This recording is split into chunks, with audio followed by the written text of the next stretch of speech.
Subscribe करें और bell दबाएं ताकि कोई खबर रह न जाए।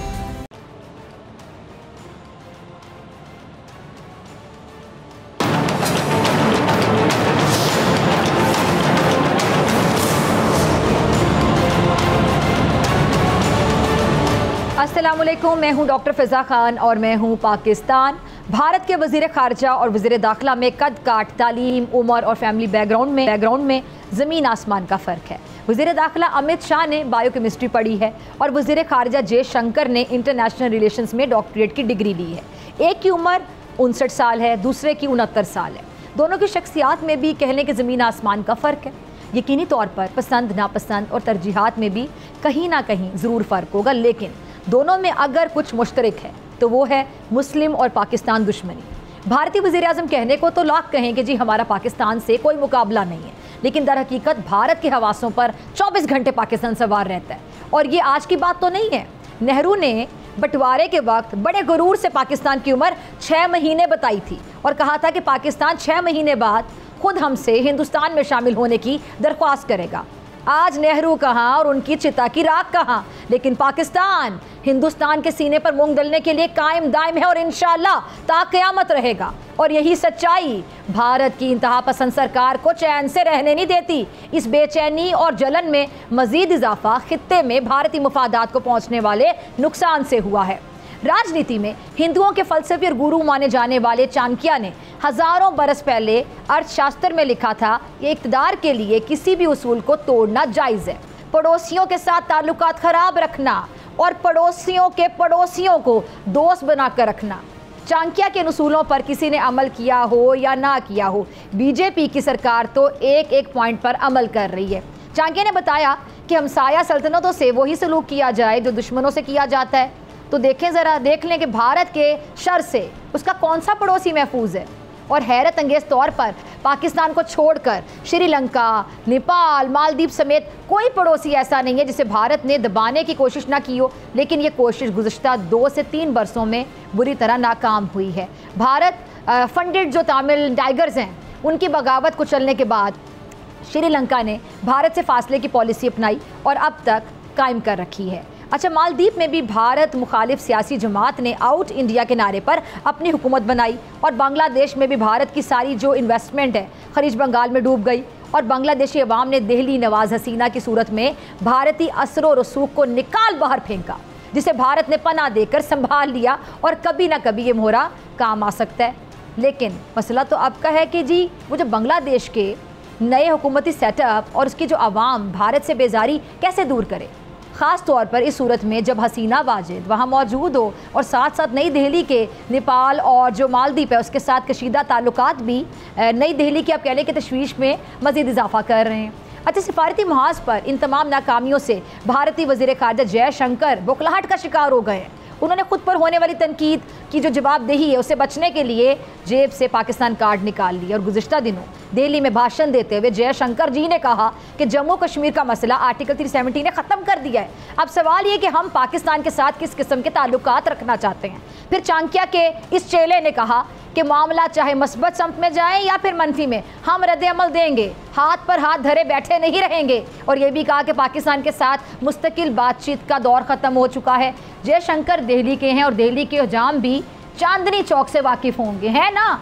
और नामुमकिन है कि वो बारादरी के मिर्ज़ा गालिब से वाकिफ़ ना हो। उन्होंने गालिब से अगर वाकिफ़ है तो गालिब के उस शेर का मिसरा भी सुन रखा होगा कि दिल के खुश रखने को गालिब ये ख्याल अच्छा है। तो जयशंकर साहब आप खुश रहें, तोते पालें या खुशफहमियाँ पालें, हमें क्या। अलबत्ता हम ये ज़रूर कहेंगे कि अगर आपके बकौल जम्मू कश्मीर का तनाज़ा ख़त्म हो चुका है तो ज़रा श्रीनगर में लाला शेख एंड सन्स के रेस्टोरेंट पे कभी ना चाय की चुस्की लेने की हिम्मत करें हिम्मत। बख्तरबंद गाड़ी में ज़रा जाएं और श्रीनगर का दौरा करें। अगर मामला ख़त्म हो चुका है तो आपने फिर ख्वाम खा कश्मीर में जो आपके 9 लाख से ज़्यादा सिना है वो फ़ौजी क्यों भेज रखे हैं। और पाकिस्तान के दफ्तर खारजा ने मुंह तोड़ जवाब दिया भारत को कि इस तरह की हरकत करने से आप ये जो यकतरफा इक़दाम हैं हकीकत नहीं बदल सकते हैं। मसला कश्मीर आलमी सतह पर तस्लीम शुदा तनाज़ा है। भारत इश्तियाल अंगेज़ बयानात से गुरेज करे और मज़ीद कहा है कि पाकिस्तान बातचीत के लिए पुरअज़्म है, लेकिन वो किसी भी जारियत का भरपूर जवाब देगा। जयशंकर जी, जवाब मिल गया पाकिस्तान से।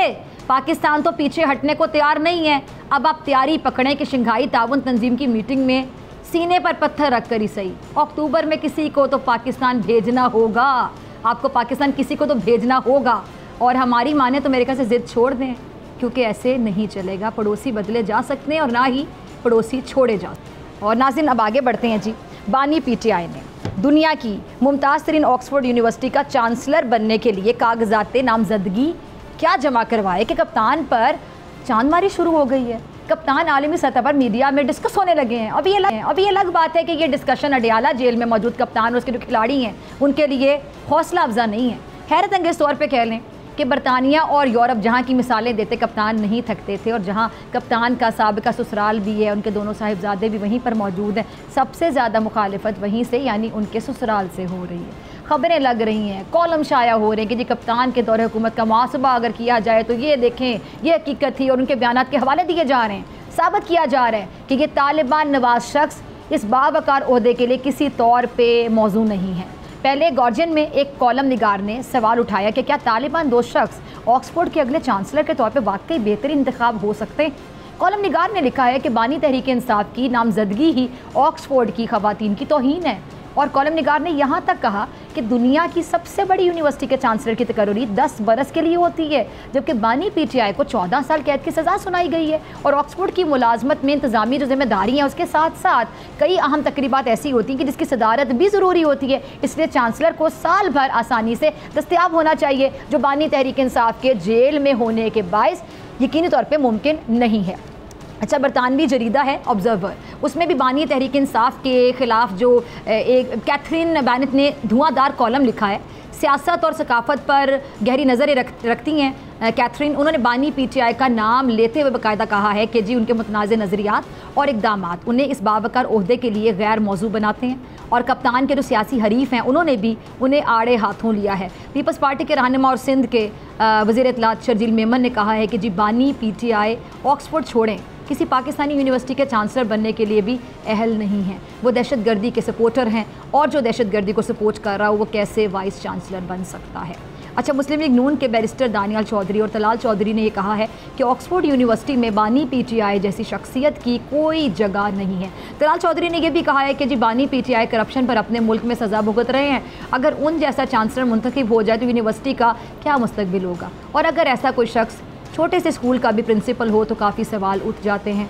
अच्छा, वज़ीर इत्तलात पंजाब अज़मा बुखारी साहिबा ने तो बानी पीटीआई को ऑक्सफोर्ड यूनिवर्सिटी के बजाय अडियाला जेल के कैदियों का इलेक्शन लड़ने का मशवरा दे दिया है। कहा है कि जी जो शख्स पाकिस्तान से ज़्यादा मगरिब को जानता था उसी को आज मगरबी मीडिया तौहीन आमेज़ लक़ब दे रहा है। आगे आगे देखिए होता है क्या। जो सियासी तजियाकार है उनका ये कहना है कि जी बानी पीटीआई चांसलर का इलेक्शन लड़कर दुनिया को अपनी जानिब मुतवज्जे करना चाहते थे, जिसमें इस हद तक तो कामयाब हुए कि इंटरनेशनल मीडिया उनका जिक्र कर रहा है।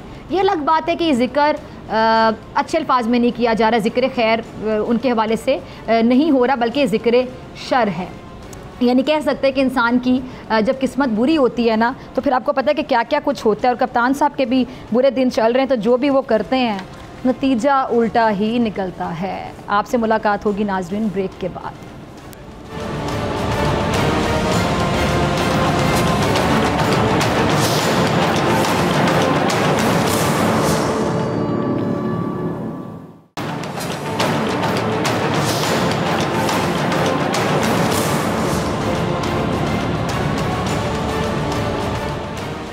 वेलकम बैक नाजरीन। अब ज़रा बात कर लेते हैं एक अहम खबर की। गुज़िश्ता दिनों से ये 2 दिनों से कह लें कि हेडलाइन बनी हुई है और सबसे अहम खबर बनी हुई है। अभी हैरानी की बात है कि इस खबर के बारे में अभी तक ये तय नहीं हुआ है कि खबर है, अफवाह है, किसी ने बेपरखी उड़ाई है, लेकिन सारे तज्जियाकार, इन्वेस्टिगेटिव जो रिपोर्टर्स हैं, जर्नलिस्ट हैं, इस खबर को शेयर कर रहे हैं।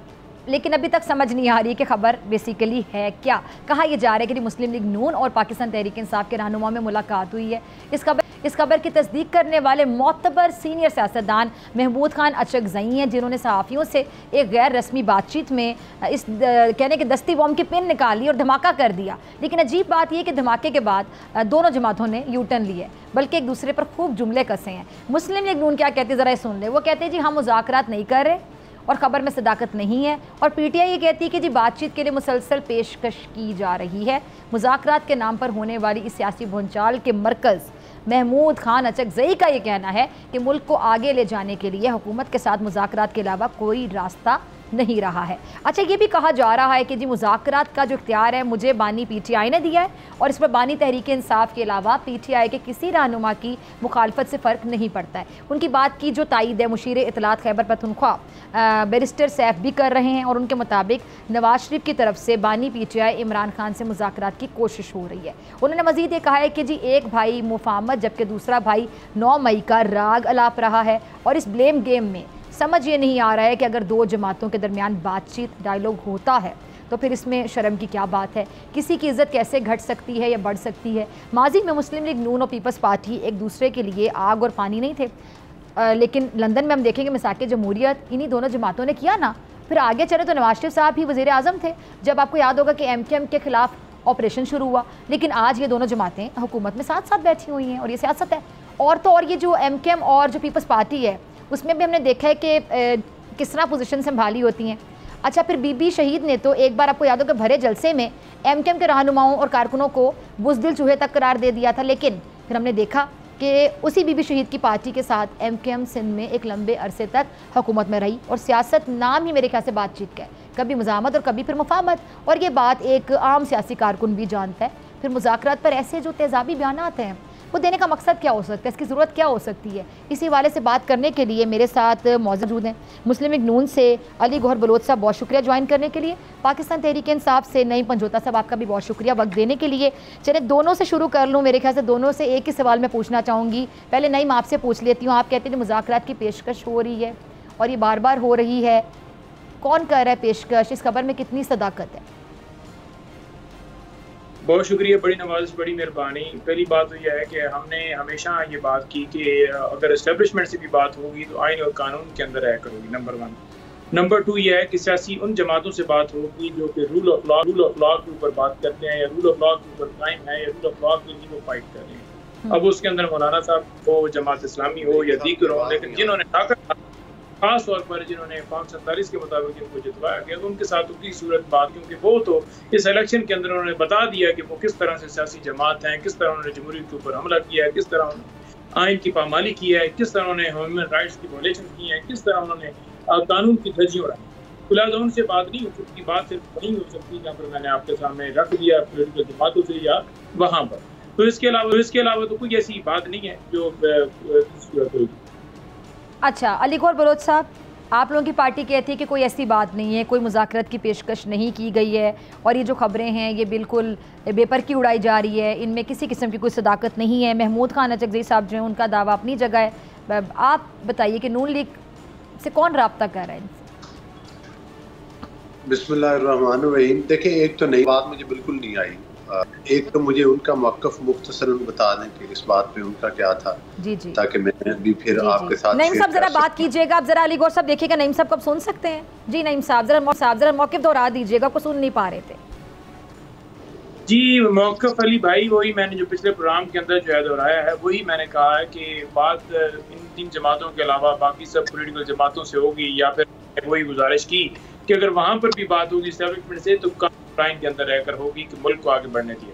जी अली गौहर बलोच साहब, देखिए, बुनियादी तौर पर बात ये है कि इसमें तो कोई दूसरी राय नहीं है हमारी तरफ से, नहीं ये बानी PTI की तरफ से और इनकी पार्टी की तरफ से ये बार बार मौक़िफ़ आया है कि हम अगर बात करेंगे तो एस्टेब्लिशमेंट से करेंगे। एक तरफ तो ये उनको मीर जाफ़र कहते हैं, कभी कभार इनको ज़रूरत पड़ जाए तो फिर ये प्रेसिडेंसी में बैठ के मिन्नत तरले भी करने शुरू कर देते हैं, फिर ये कभी कभार ये ऑफ़र भी कर देते हैं कि हम लाइफ टाइम एक्सटेंशन आपको देने के लिए तैयार हैं, और कानून और आइन के अलंबरदार भी यही बनने की कोशिश करते हैं।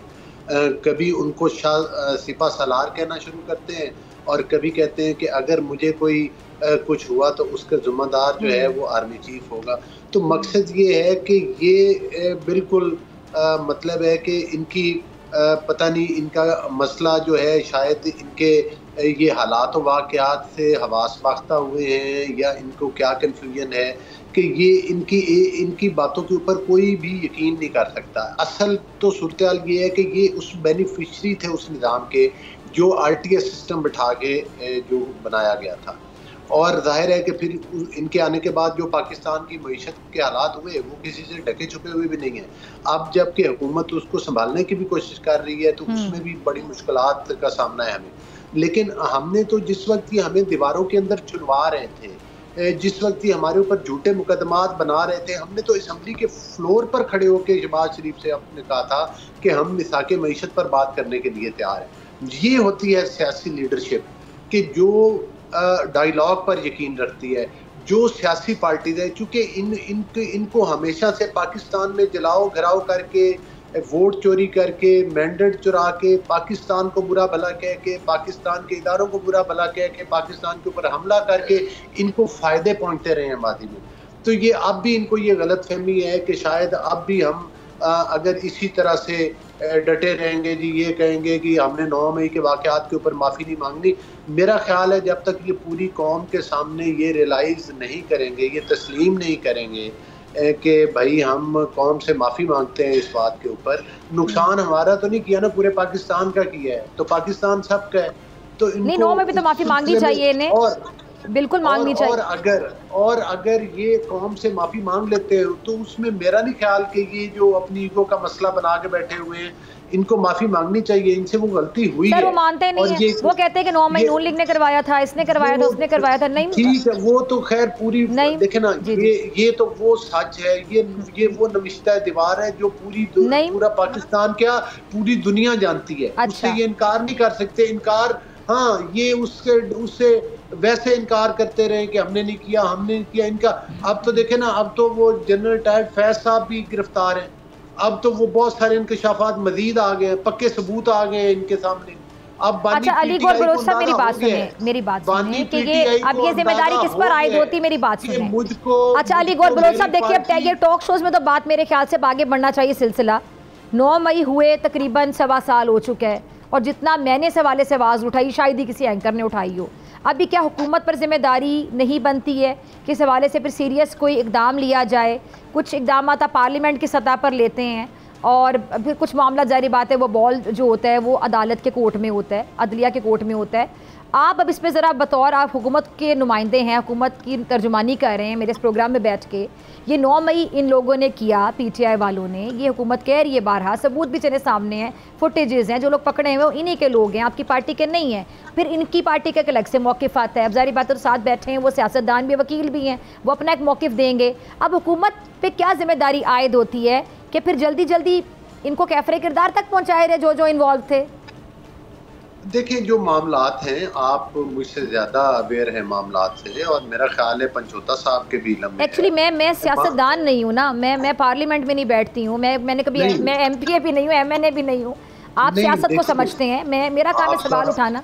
जी जी, आपका शोबा सहाफत का है और जाहिर है सहाफ़ी की हर खबर पर नज़र होती है। मैं ये समझता हूं सहाफ़ी इक़दामात नहीं उठा सकता ना, सहाफ़ी के पास इख्तियार नहीं होता सवाल के अलावा। देखेंगे जो मामलात हैं, क्योंकि रियासत ये समझती है कि जो पाकिस्तान के ऊपर हमला आवर हुए उन सहूलतकारी का सिलसिला कहीं से थाम नहीं रहा, तो इसलिए अब जाहिर है कि जिस वक्त जनरल फैज साहब जो हैं वो भी ज़ेर हिरासत है, तो मेरा ख्याल है मुझे मामलात तो फौजी अदालतों की तरफ जाते हुए नजर आ रहे हैं। ठीक है जी, और दीगर तरक्कियात फौजी अदालतों की तरफ जाते हुए नजर आ रहे हैं। ठीक है, ये ट्रायल फौजी अदालतों में होते हैं। दीगर तरक्कियाती मामला जब पाकिस्तान के ऊपर, जब मुल्क के ऊपर हमले होते हैं तो वो मामलात इन्हीं अदालतों में चलते हैं। तो मेरा ख्याल है कि अब वहाँ पर सबूत भी होंगे, इनको सफाई का मौका भी मिलेगा, और किसी हद तक बानी PTI को भी इस चीज़ का अंदाज़ा हो चुका है कि उसकी पार्टी के गलत मशीर जो हैं वो उनको रोज बरोज एक ऐसी दलदल में फंसा रहे हैं। अच्छा, तो ये मेरा एक सवाल है, अब ये मिलिट्री कोर्ट में अगर मामला जाता है तो ये आप लोगों के लिए भी बड़ी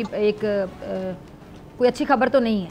दूसरी बात ये कि अब ये जो मुज़ाकरात का शोर मचा है, तो वो गो कि आपकी पार्टी कुछ और मौक़िफ़ दे रही है, नून लीग कुछ और कह रही है और महमूद खान अचकज़ई कुछ और कह रहे हो, तो बल्कि कह रहे हैं कि जो उन्हें ये टास्क डायरेक्ट बानी तहरीक इंसाफ ने दी है, महमूद खान अचकज़ई साहब ये कह रहे हैं, उनके भी कॉन्फिडेंस की कोई वजह होगी। तो कहीं जो मुज़ाकरात का ये शोर एकदम से जो उठा है, ये इसी मामले की संजीदगी को देखते हुए तो नहीं उठा कि अब आप लोगों का मामला जो है वो मिलिट्री कोर्ट्स की तरफ जा रहा है?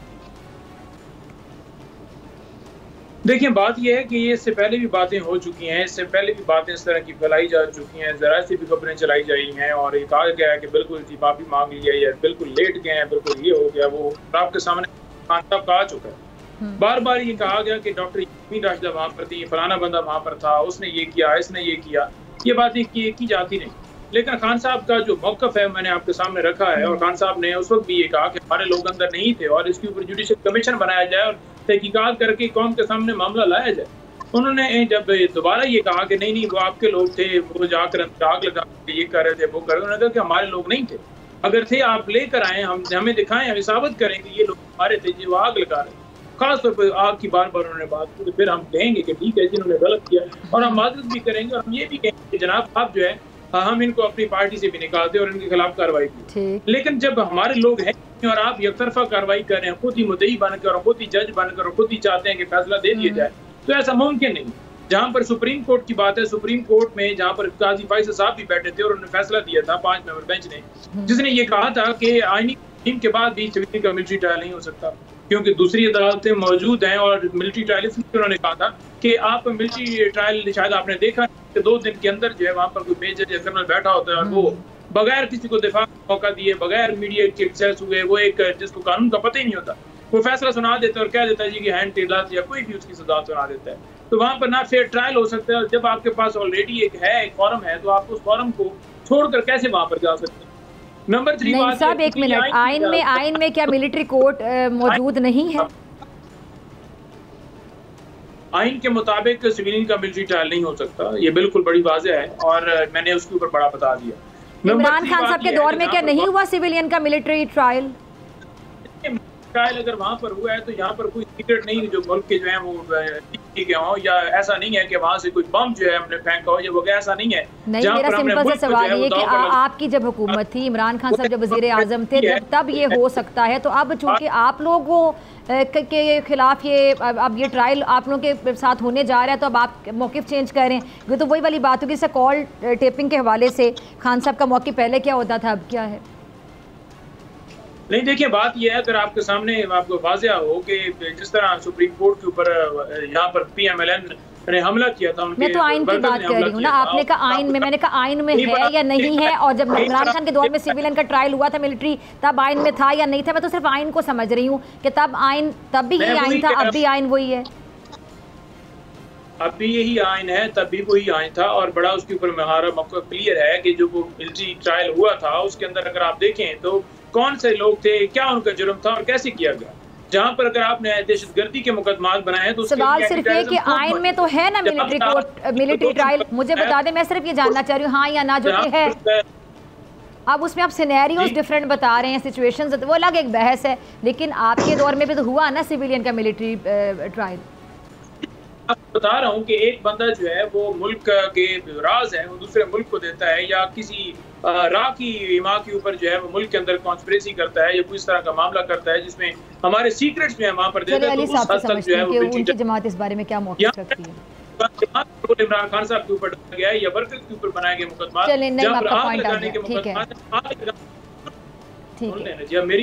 आप अपनी बात कंप्लीट करें। जी जी, कंप्लीट करें। वो आप बोलती हैं तो फिर वो आवाज जो है, चलें जी प्लीज कंटिन्यू।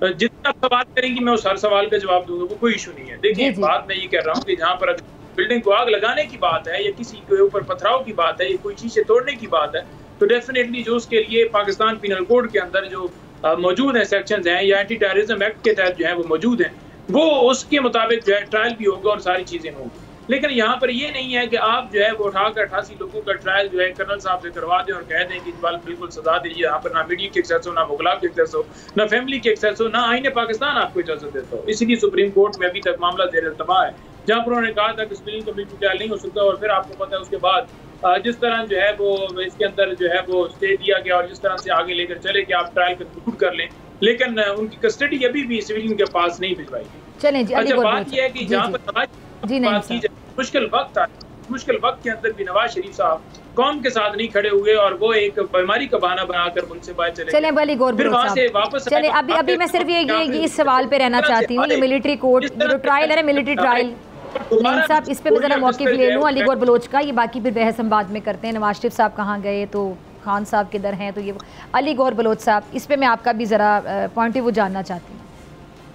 देखिए बात ये है कि वो खैर पंजोता साहब तो एक मतलब है कि उस चीज़ का बिल्कुल सही तरह से वो जवाब नहीं दे रहे और उनके पास जवाब है।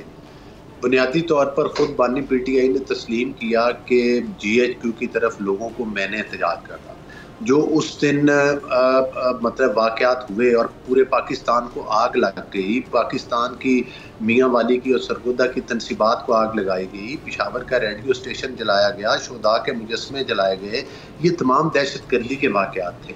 चलें बकौल इनके फॉर एग्जाम्पल ये कहते हैं कि जी वो वाक़यात हमने नहीं किए, उसमें बहुत सारे लोग तो क्लियर हैं ऑडियो वीडियोज़ में जो डायरेक्शन देने वाले हैं, जो भेजने वाले हैं।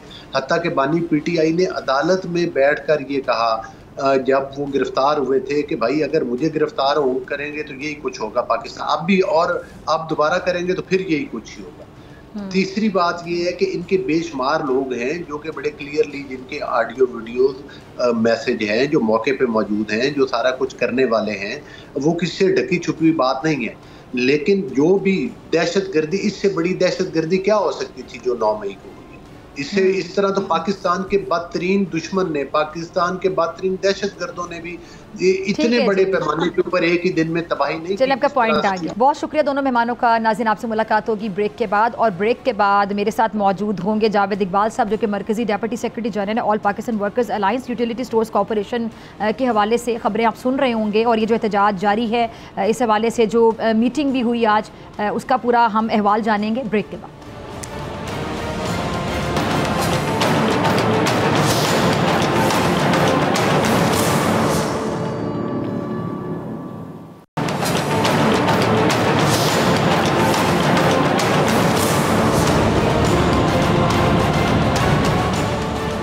वेलकम बैक नाज़रीन। हुकूमती अखराजात में कमी कह लें, राइट साइजिंग या फिर इक़्तिसादी इस्लाहात का पहला नतीजा यूटिलिटी स्टोर्स कॉरपोरेशन की बंदिश की सूरत में सामने आया है। कॉरपोरेशन के 14,000 से ज़ायद मुलाजमीन में अपने मुस्तकबिल के हवाले से बेचैनी पाई जाती है और कई दिन से एहतजाज कर रहे हैं, और आज भी इस्लामाबाद के रेड जोन में वाक़ डी चौक पर मुतासरा मुलाजमीन ने एहतजाज किया। लेकिन यहाँ सवाल ये है कि हुकूमत ने तो इन मुलाजमीन को एडजस्ट करने का कह दिया ना, फिर एहतजाज क्यों? इस हवाले से बात करने के लिए मेरे साथ स्टूडियो में मौजूद है जावेद इकबाल, मरकजी डेप्यूटी सेक्रेटरी जनरल है जी ऑल पाकिस्तान वर्कर्स अलायंस। बहुत शुक्रिया जावेद इकबाल साहब ज्वाइन करने के लिए, तशरीफ लाने के लिए। जावेद इकबाल साहब, जब हुकूमत ने ये कहा है कि जी उन्हें एडजस्ट किया जा रहा है, निकाला नहीं जा रहा किसी को, तो फिर मसला क्या है? एहतजाज फिर क्यों किया गया?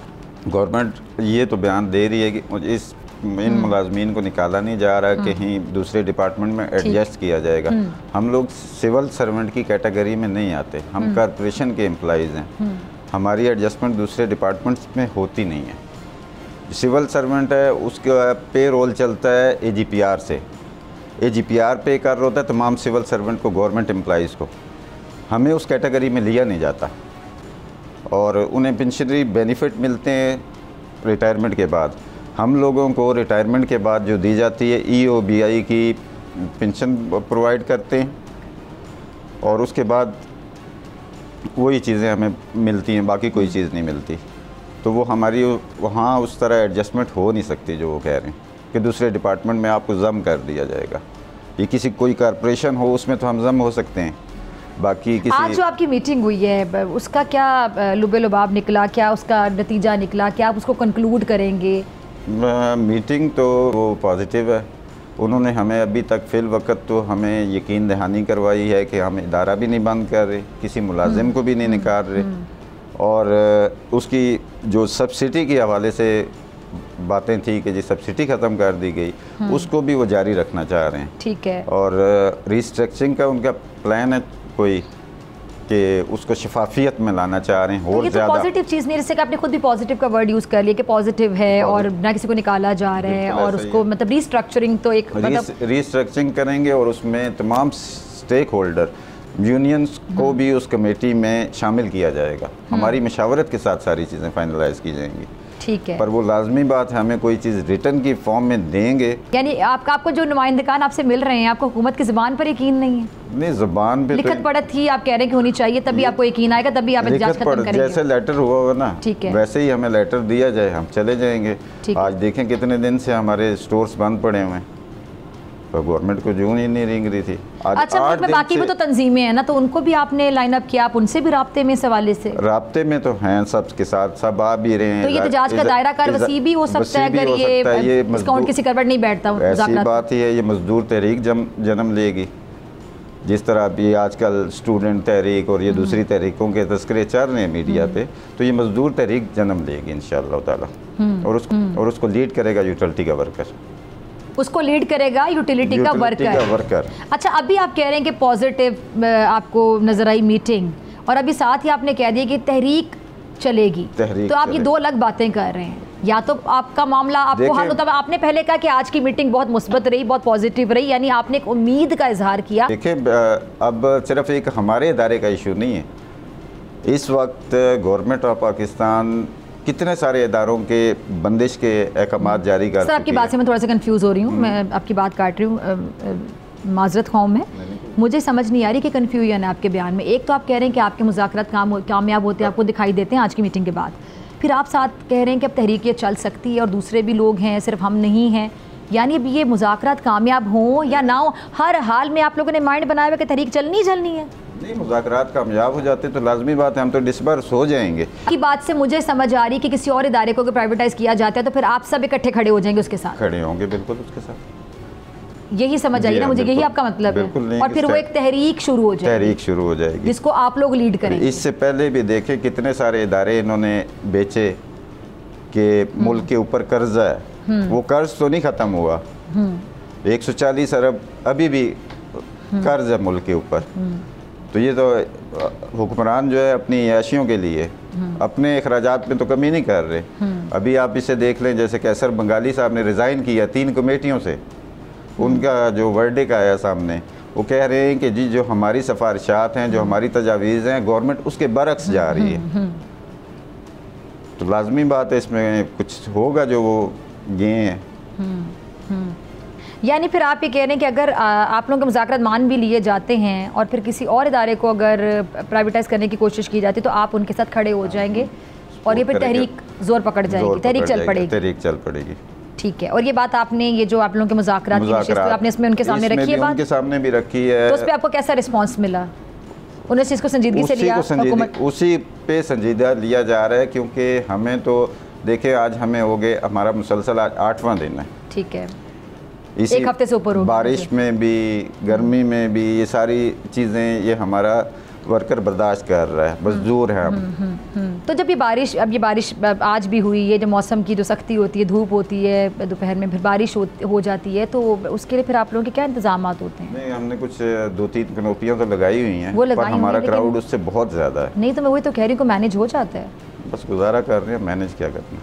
और 3 वक्त का जो खाना है, खाना अपना अपना खाते हैं, किसी वक्त देते भी हैं हम अपने तौर पे। हुकूमत के लिए क्या सजेशंस है आपकी इस प्लेटफॉर्म से? जैसे कि अभी आपने कहा कि हुकूमत अपनी शाह खर्चियाँ कम नहीं करती है, हुकूमत को शाह खर्चियाँ भी नहीं कम करती। आपका लास्ट मैं मैसेज लेना चाह रही हूँ जी। देखें, हमें खाली कोई भी हुकूमती नुमाइंदा हमारे साथ बैठ के हमें ये बता दे कि हमारी कॉरपोरेशन गवर्नमेंट ऑफ पाकिस्तान पे, हुकूमत पाकिस्तान पे किस तरह बोझ है, जबकि हमें एक पाई की भी इमदाद नहीं दी जाती। ठीक है जी, बहुत शुक्रिया आपके तशरीफ लाने के लिए। इसी के साथ मुझे दीजिए इजाज़त, आपसे मुलाकात होगी इंशाल्लाह कल सेम टाइम सेम चैनल की ज़िंदगी ने वफ़ा की दुआ में याद रखिएगा, अपना बहुत ख्याल रखिएगा। अल्लाह ने के बाद